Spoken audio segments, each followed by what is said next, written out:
មានបងម្នាក់គាត់បាន comment នៅលើវីដេអូរបស់ខ្ញុំមុនហើយគាត់សរសេរជាភាសាអង់គ្លេសអញ្ចឹងខ្ញុំសូមបកប្រែទៅដល់អ្នកទាំងអស់គ្នាហើយបើសិនជាខ្ញុំបកប្រែទៅមានការលើសលួសឬក៏ខ្វះខាតកន្លែងណា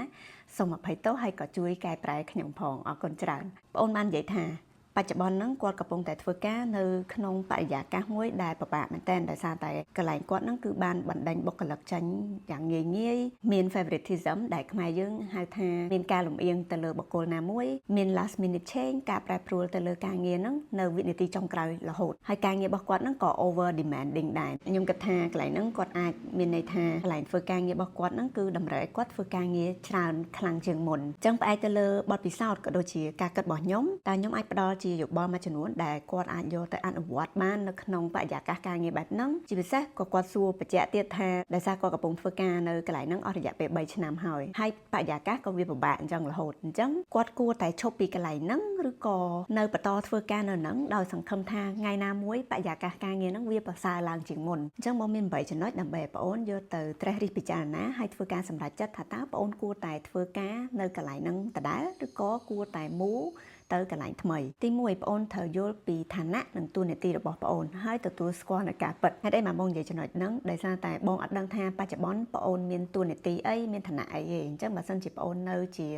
executive role តួនាទីឬក៏សាច់ការងាររបស់បងអូនហ្នឹងវាមានទំហំផ្សេងបងអូនជា manager ជាអ្នកគ្រប់គ្រងគេឬក៏ជាប្រធានការិយាល័យមួយអញ្ចឹងទំហំការងារក៏ដូចជាទំហំ stress ក៏វាខុសគ្នាទៅតាមនឹងដែរយើងទាំងអស់គ្នាប្រហែលជាធ្លាប់ដឹងថានៅពេលដែលយើងឡើងតំណែងកាន់តែខ្ពស់ការងារក៏កាន់តែច្រើនបញ្ហាក៏កាន់តែច្រើន stress ក៏កាន់តែច្រើនដូចគ្នាព្រោះអីយើងមិនមែនធ្វើតែការងាររបស់យើងមួយមុខដូចកាលយើងនៅជា executive level ទេគឺយើងត្រូវធ្វើការងាររបស់យើងហើយគឺយើងត្រូវដឹកនាំក្រុមការងាររបស់យើងទៀតហើយយើងក៏មានតួនាទីក្នុងការបង្កើត company culture ដែល align ទៅនឹង company vision ក៏ដូចជា company mission ដូចគ្នាហើយរឿងទាំងអស់ហ្នឹងគឺសុទ្ធតែជារឿងស្មុគស្មាញជាពិសេសការងារណាក៏ដោយដែលតាក់ទងជាមួយមនុស្សគឺវាស្មុគស្មាញហើយពិបាកដោះស្រាយខ្លាំងមែនតើឧទាហរណ៍ថាប្អូនជាអ្នកគ្រប់គ្រងគេអញ្ចឹងយើងត្រូវទទួលស្គាល់ថាដោយសារតែឋានៈយើងរៀងខ្ពស់ដែរអញ្ចឹងការងារយើងក៏ដូចជាបញ្ហាដែលយើងត្រូវជួបក៏ដូចជា stress level របស់យើងហ្នឹងក៏វាមានខ្ពស់ក៏វាមានច្រើនដូចគ្នាអាហ្នឹងគឺយើងត្រូវទទួលស្គាល់ហើយយើងត្រូវហ៊ានប្រឈមមុខនឹងបញ្ហាហើយរៀនដោះស្រាយទី2យើងត្រូវ identify ថាតើអីដែលយើងអាចគ្រប់គ្រងបានហើយរឿងអីខ្លះទៀតដែលយើងមិនអាចគ្រប់គ្រងបានរឿងដែលយើងអាចគ្រប់គ្រងបានគឺជាការងារដែលយើងអាចធ្វើបានអញ្ចឹងសម្រាប់បងនៅពេលដែលបងធ្វើការនៅក្នុងបរិយាកាសពិបាកបែបហ្នឹងបងមិនសូវខ្វល់ច្រើនពីអ្វីដែលបងអាចគ្រប់គ្រងបានទេបងខ្វល់តែពីរឿងការងារបងឯងគឺបងព្យាយាមប្រឹងធ្វើការងារហ្នឹងឲ្យអស់ពីសមត្ថភាពហើយអស់ពីលទ្ធភាពរបស់បងដាក់ចិត្តដាក់កាយធ្វើវាផឹងយកមែនតែនហ្មងពួកអីបងធ្វើគ្រប់យ៉ាងហ្នឹងគឺដើម្បីឲ្យក្រុមហ៊ុនរីកចម្រើនដើម្បីឲ្យក្រុមហ៊ុនល្អអញ្ចឹងឧទាហរណ៍ថាបើសិនជាករណីបងធ្វើ proposal ឬក៏ project អីមួយដើម្បីឲ្យថ្នាក់លើគាត់approve ប៉ុន្តែថ្នាក់លើគាត់អត់ approve ទេអញ្ចឹងយ៉ាងហោចណាស់ក៏យើងបានដឹងដែរថាយើងបានធ្វើអស់ពីលទ្ធភាពរបស់យើងហើយយើងធ្វើការងារហ្នឹងមិនមែនតែសម្រាប់ក្រុមហ៊ុនទេណាក៏យើងធ្វើសម្រាប់ខ្លួនឯងដែរធម្មតាយើងធ្វើការងារយើងតែមាន standard មួយដែលយើងត្រូវ follow ហើយអញ្ចឹងខ្ញុំទទួលស្គាល់ហ្មងថាកន្លែងធ្វើការងារខ្លះ standard គាត់ទៀបជាងកន្លែងដែលយើងធ្វើការពីមុនអញ្ចឹងនៅពេលដែលយើងធ្វើ proposal ធ្វើ project អីទៅអាការគិតការសម្រេចចិត្តរបស់ពួកគាត់ឬក៏របៀបធ្វើការអីវាអាចរៀង low standard ជាងអ្វីដែលយើងធ្លាប់ធ្វើនៅកន្លែងចាស់អញ្ចឹងមិនមែនថាឲ្យតែកន្លែងដែលយើងកំពុងធ្វើបច្ចុប្បន្នហ្នឹង low standard យើងត្រូវប្រទៀបខ្លួនឯងធ្វើមិនដើម្បីឲ្យមេ approve project ហ្នឹងទោះបីជាវា low standard មិនក៏ដោយយើងអត់ត្រូវគិតអញ្ចឹងទេសំខាន់យើងត្រូវ hold ខ្លួនឯង to a very high standard ប្រឹងធ្វើឲ្យអស់ពីសមត្ថភាពពួកឯងនិយាយស្មោះត្រង់ហ្មងកន្លែងខ្លះគឺ low standard មែនហើយបើសិនជាយើងប្រទៀបខ្លួនឯងទៅនឹង low standard ឬក៏ប្រទៀបខ្លួនឯងនៅក្នុង environment ដែលអត់ professional អញ្ចឹងណាយើងយូរទៅនឹងទៅតាមគេហើយយើង standard របស់យើងនឹង low ទៅ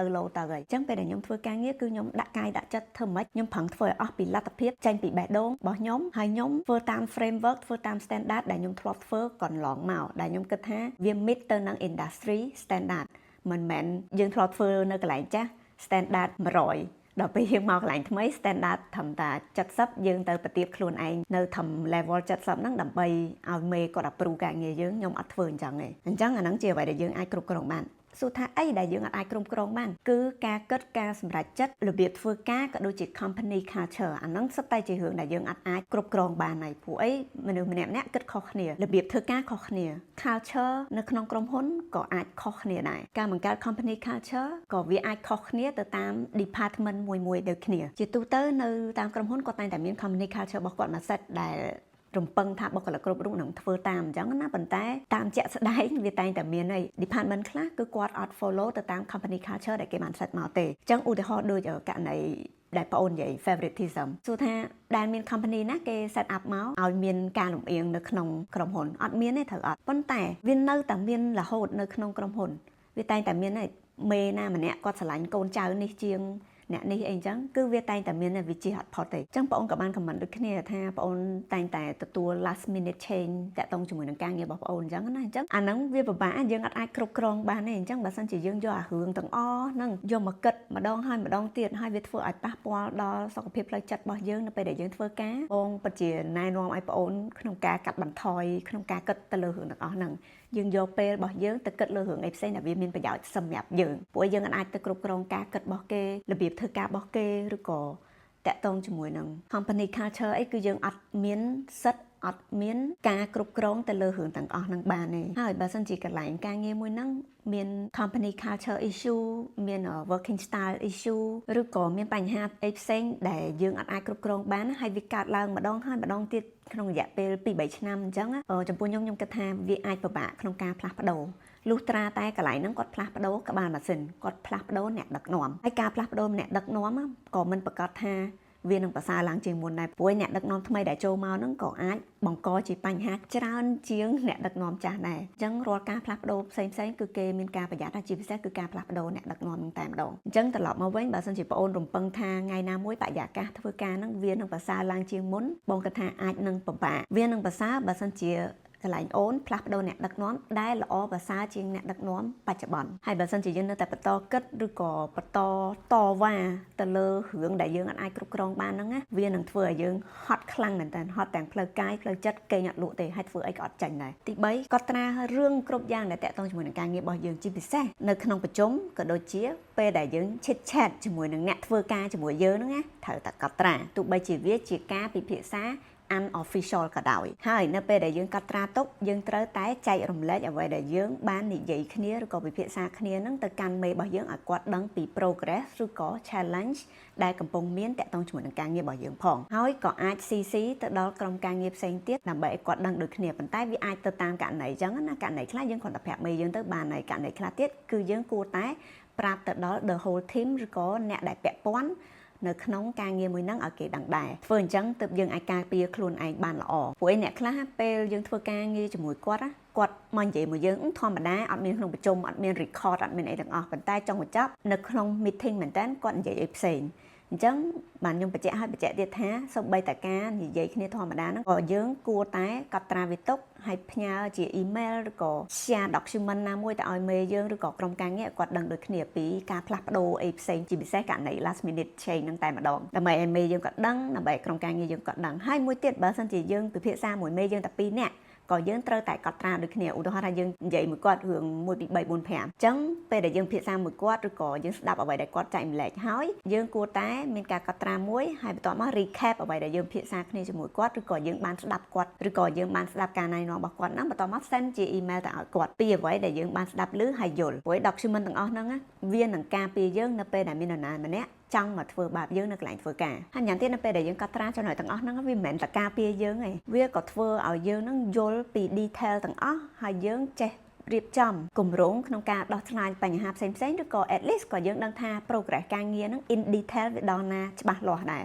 បើមិនជាយើងអត់បានកត់ពេលខ្លះក៏យើងអាចភ្លេចចឹងទៅទី4 identify ថាតើ senior leader ណាមួយនៅក្នុងក្រុមហ៊ុនរបស់យើងមិនថាជាមេរបស់យើងពេលខ្លះមិនមែនជាមេរបស់យើងពេលខ្លះគាត់នៅ department ផ្សេងទេប៉ុន្តែយើងទុកចិត្តគាត់ក្នុងការពិភាក្សាទៅលើបញ្ហាដែលកំពុងមាននៅកន្លែងធ្វើការងារបច្ចុប្បន្នហើយយើងជឿថាគាត់មិនចែករំលែកអ្វីដែលយើងប្រាប់គាត់ទៅដល់មេយើងឬក៏ទៅដល់អ្នកដទៃទេព្រោះខ្ញុំគិតថាចែកពេលខ្លះយើងចែករំលែកបញ្ហារបស់យើងទៅអ្នកខាងក្រៅប៉ុន្តែអ្នកខាងក្រៅក៏អត់បានដឹងច្បាស់ពីស្ថានភាពការងារក៏ដូចជាកន្លែងធ្វើការយើងបានច្បាស់លាស់ជាងអ្នកដែលនៅខាងក្នុងហ្នឹងឯងនិយាយទៅមានតែអ្នកដែលនៅក្នុងហ្នឹងឯងដែលគាត់យល់ច្បាស់ថា what is going on អញ្ចឹង senior leader ហ្នឹងគាត់អាចធ្វើការយូរជាងយើងនៅហ្នឹងគាត់មានបទពិសោធន៍ច្រើនជាងយើងការគិតរបស់គាត់ក៏ទូលំទូលាយជាងយើងអញ្ចឹងនៅពេលដែលយើងទៅពិភាក្សាមួយគាត់គឺយើងរៀងធូរចិត្តយើងអាចស្វែងរកដំណោះស្រាយណាមួយដែលប្រសើរសម្រាប់យើងក៏ដូចជាសម្រាប់ ក្រុមហ៊ុនអាហ្នឹងអត្ថប្រយោជន៍ទី1អត្ថប្រយោជន៍ទី2បើសិនជាយើងទៅពិភាក្សាបញ្ហាមិនមែនជាមួយមេយើងទេគឺយើងទៅពិភាក្សាជាមួយនឹងមេផ្សេងឬក៏ជាមួយនឹង CEO របស់ក្រុមហ៊ុនហ្មងបើសិនជាយើងមានឱកាសពេលហ្នឹងគឺជាពេលល្អមែនតើដែលយើងអាចប្រាប់គាត់មិនមែនតែពីបញ្ហាដែលមានជាមួយនឹងដំណោះស្រាយដែលយើងអាច recommend ទៅឲ្យគាត់ទេប៉ុន្តែយើងក៏អាចប្រាប់គាត់ពីចំណង់ចំណូលចិត្តរបស់យើងពីឱកាសការងារផ្សេងយើងសួរនាំគាត់ថាបងក្នុងរយៈពេលកន្លះឆ្នាំទៀតឬក៏មួយឆ្នាំទៀតតើនឹងមាន open role ថ្មីនៅ department របស់បងដែរអត់ឬក៏ក្រុមហ៊ុនយើងនឹងមានការផ្លាស់ប្ដូរអីថ្មី vision អីថ្មី direction ថ្មីអីដែរអត់គឺយើងអាចពិភាក្សាសួរគាត់ in detail ទៅលើ strategy ដែល senior leader ខ្លះគាត់អាចនឹង share មកយើងបានព្រោះអីយើងមានភាពក្លាហានក្នុងការទៅនិយាយជាមួយគាត់គឺមានអ្នកធ្វើការផ្សេងទៀតក៏គេប្រើវិធីសាស្ត្រនឹងដូចគ្នាដែរឧទាហរណ៍ថាយើងអត់ពេញចិត្តមេយើងអញ្ចឹងយើងមានបញ្ហាមួយគាត់គឺយើងអាចទៅពិភាក្សាជាមួយនឹងឧទាហរណ៍ថាមេរបស់មេយើងឬក៏យើងទៅពិភាក្សាជាមួយនឹង senior leader ណាផ្សេងទៀតដែលនៅក្នុង top management អញ្ចឹងយើង get idea ពីគាត់ get suggestion ពីគាត់ហើយយើងព្យាយាមយកមកអនុវត្តមើលថាតើយើងអាចធ្វើទៅវាមានប្រសិទ្ធភាពអត់ហើយបើវានៅតែអត់ប្រសិទ្ធភាពទៀតរកផ្លូវអត់ចាញ់ទៀតតើវាមានឱកាសការងារណាផ្សេងនៅ department ផ្សេងនឹងដែរអត់ដែលយើងអាច apply ទៅបានដែលយើងអាចមានសមត្ថភាពក្នុងការធ្វើការងារនៅ role ថ្មីនឹងបានប៉ុន្តែខ្ញុំបញ្ជាក់ម្ដងទៀត identify ឲ្យច្បាស់ថា senior leader មួយណាដែលយើងទុកចិត្តគាត់ខ្លាំងយើងទុកចិត្តគាត់ហ្មងថាគាត់នឹងបញ្យករឿងហ្នឹងទៅប្រាប់អ្នកណាផ្សេងនៅក្នុងក្រុមហ៊ុនជាពិសេសបើសិនជាយើងមានបញ្ហាជាមួយមេយើងគឺគាត់នឹងមិនទៅនិយាយជាមួយមេយើងទេត្រូវរក senior leader ម្នាក់ហ្នឹងឲ្យឃើញហើយទៅ consult ជាមួយគាត់ទៅទី5សួរខ្លួនឯងថាតើការងារហ្នឹងនៅផ្ដល់អត្ថប្រយោជន៍ដល់យើងយ៉ាងហោចណាស់ក៏មួយដែរដើម្បីឲ្យយើងបន្តធ្វើការងារនៅកន្លែងហ្នឹងជាទូទៅនៅពេលដែលយើងជាប់សម្ភាសយើងតែងតែមាន expectation មានការរំពឹងទុកមួយចំនួនហើយមុនពេលដែលយើងចូលធ្វើការនៅកន្លែងហ្នឹងត្រូវអត់អញ្ចឹងនៅពេលដែលយើងធ្វើការបាន3ខែយើងតែង assess ម្ដងទៀតថាតើកន្លែងការងារហ្នឹងពិតជាបានផ្ដល់នៅអ្វីដែលខ្ញុំចង់បានអត់ព្រោះអីនៅក្នុង probation period គឺជាពេលដែលយើងមើលមេយើងដូចគ្នាមិនមែនថាមេយើងមើលតែយើងក៏មើលមេយើងក៏មើលកន្លែងការងារហ្នឹងដូចគ្នាតើបរិយាកាសនៅហ្នឹងវា fit ជាមួយនឹងយើងអត់អញ្ចឹងយើងនៅតែបន្តធ្វើ assessment ហ្នឹង3ខែម្ដងកន្លះឆ្នាំម្ដងមួយឆ្នាំម្ដងគឺយើងនៅតែបន្តធ្វើរហូតតើវានៅផ្ដល់ឲ្យនៅប្រហែលចំណុចដែលយើងត្រូវការហ្នឹងអត់ហើយសួរថាប្រហែលចំណុចហ្នឹងជាទូទៅមានអីគេខ្លះទី1 industry knowledge ទី2 skills ទី3 network opportunity ទី4អាចជា good salary អីចឹងទៅអញ្ចឹងក្នុងករណីដែល environment នៅហ្នឹងវា very bad ប៉ុន្តែឧទាហរណ៍តាក់ទងជាមួយនឹង industry knowledge ទោះបីជាបរិយាកាសការងារនៅកន្លែងហ្នឹងវាពិបាកមែនប៉ុន្តែដោយសារតែយើងថ្មីនៅក្នុងវិស័យមួយហ្នឹងអញ្ចឹងបើសិនជាយើងឈប់ភ្លាមក៏វាពិបាកក្នុងការឲ្យយើងយល់ដឹងពីវិស័យហ្នឹងអញ្ចឹងណាអញ្ចឹងគួរតែបន្តនៅមួយរយៈដើម្បីរៀនពី industry មួយហ្នឹងវិស័យមួយហ្នឹងឲ្យបានច្រើនមុនពេលដែលយើង move ទៅការងារផ្សេងអញ្ចឹងអ្នកខ្លះគាត់បន្តនៅដោយសារគាត់ចង់រៀនពី industry knowledge គាត់ចង់ get អាហ្នឹងទេទី2ក៏ដូចគ្នាដែរវាតកតងជាមួយនឹង skills អ្នកខ្លះមេពិបាកផងកន្លែងក៏ toxic អ្នកធ្វើការជាមួយនឹងក៏ប្រកែជាន់គេទៀតតែគាត់នៅតែបន្តនៅដោយសារតែគាត់អាចរៀនបាន skill មួយចំនួនដែលយើងពីក្រៅអាចពិបាកមើលនិយាយទៅមានតែគាត់ខ្លួនឯងទេដែលដឹងថាតើ skill អីគេដែលគាត់ចង់បានឧទាហរណ៍ថាតកតងជាមួយនឹង soft skill ការដោះស្រាយទៅនឹងបញ្ហាផ្សេងឧទាហរណ៍ថាបច្ចុប្បន្នមានការពិបាកក្នុងការដោះស្រាយជាមួយមនុស្សអញ្ចឹងគាត់ view អាហ្នឹងគឺជា opportunity វិញគាត់គិតថាអាហ្នឹងវាជា challenge អញ្ចឹងគាត់យកអាហ្នឹងគឺជាឱកាសក្នុងការរៀន skill ថ្មីគឺការដោះស្រាយជាមួយនឹងមនុស្សពិបាកអាហ្នឹងគ្រាន់តែជាឧទាហរណ៍មួយប៉ុន្តែអ្នកខ្លះក៏គាត់មាន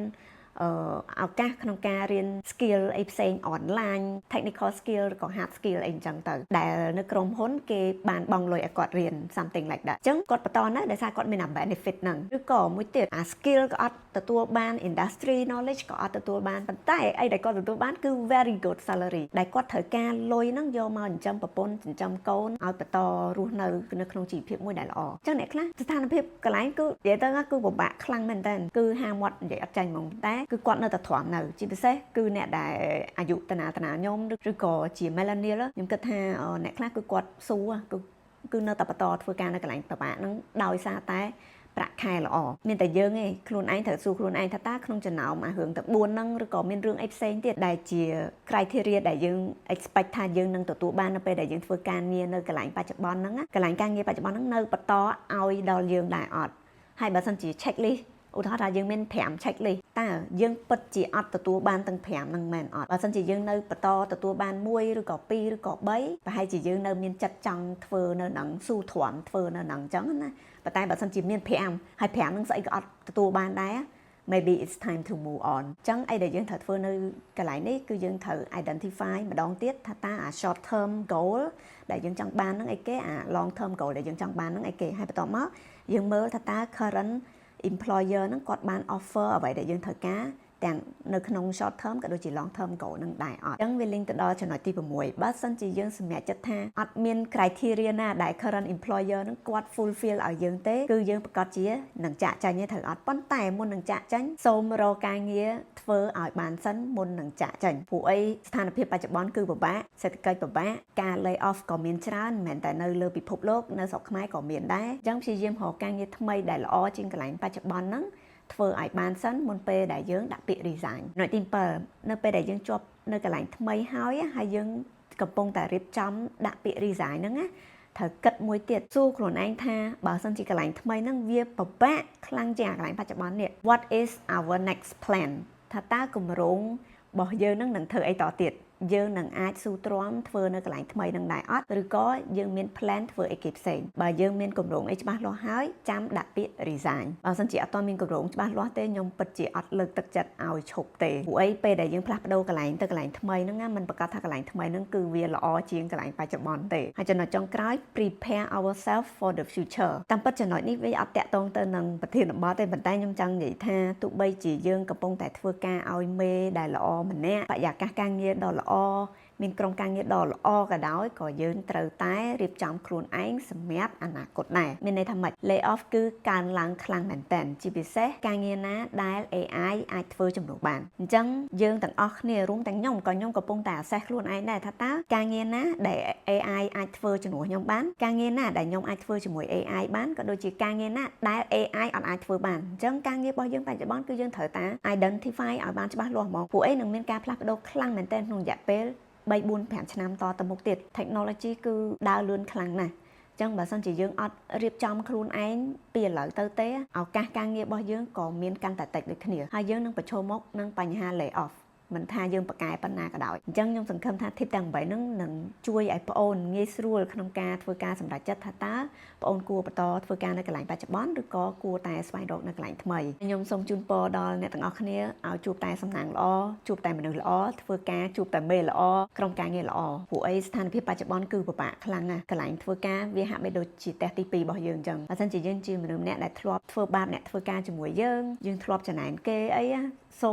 មឈប់ហ្មងព្រោះអីអាស្ថានភាពបច្ចុប្បន្នវាពិបាកអញ្ចឹងកុំឲ្យផ្ទះទី2របស់យើងនឹងវាពិបាកទៀតយើងត្រូវចេះជួយគ្នាទៅវិញទៅមកដើម្បីធ្វើឲ្យបរិយាកាសការងារហ្នឹងវាប្រសើរជាងមុនវាធូរជាងមុនអញ្ចឹងនៅពេលដែលយើងរៀងធូរចិត្តបញ្ហាអីក៏ដោយក៏យើងអាចដោះចាញ់ដែរបើមិនជាចិត្តយើងពិបាកហើយតឹងចិត្តធ្វើការមួយគ្នាហ្នឹងអញ្ចឹងពេលដែលក្រុមហ៊ុនមានបញ្ហាអីគឺពិបាកក្នុងការរកវិធីសាស្ត្រដោះស្រាយអញ្ចឹងអរគុណអ្នកទាំងអស់គ្នាបើមិនជាអ្នកទាំងអស់គ្នាមានយោបល់ឬក៏មានជាសំណួរអីផ្សេងទៀតចាំជួយ comment នៅក្នុងវីដេអូនេះផងអរគុណច្រើនជួបគ្នាក្នុងវីដេអូក្រោយបាយ